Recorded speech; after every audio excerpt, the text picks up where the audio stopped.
వదినా, బాబుకు పాలు సరిపోతున్నాయా? హా స్వప్న, అవును పాలంటే గుర్తుకొచ్చింది. అత్తమ్మా, ఏంటిదే? అత్తమ్మ, ఈరోజు దొండకాయ కూర చేయవా? దొండకాయ కూర తింటే పాలు ఎక్కువ పడతాయంట. హా, వండుతా. ఎందుకంట? పెద్ద దిగొచ్చింది. చేసి పెట్టడమే ఎక్కువ అంటే ఇంకా ఆ కూరండు ఈ కూరండు అని ఆర్డర్లా? అమ్మ, వదినను ఎందుకలా అంటున్నావు? వదిన డెలివరీ వారం రోజులే అవుతుంది. అయినా నువ్వు ఇప్పుడు వదినకు చేసి పెడితే వదిన నీకు జీవితాంతం చేసి పెడుతుంది, గుర్తుపెట్టుకో. మధ్యలో నీకెందుకే? అయినా అప్పటికే చెప్తూనే ఉన్నా, పుట్టిల్లు గతిలేని దాన్ని కోడలుగా తీసుకురావద్దని. నా మాట విన్నారా మీరు? ఛీ,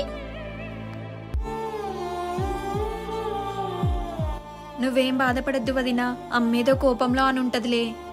నేను బాధపడేది అత్తమ్మన్న మాటలకు కాదురా.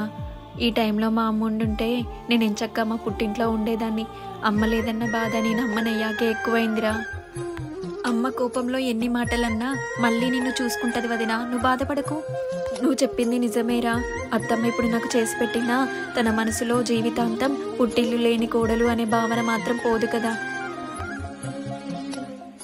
నా బాధ అందరికీ అర్థం కాదురా. నాలా అమ్మని కోల్పోయి ఒక బిడ్డకు జన్మనిచ్చినప్పుడు ఈ టైంలో మా అమ్మ ఉంటే ఎంత బాగుంటుందో అని ఆలోచించే వాళ్ళకి అర్థమవుతుంది.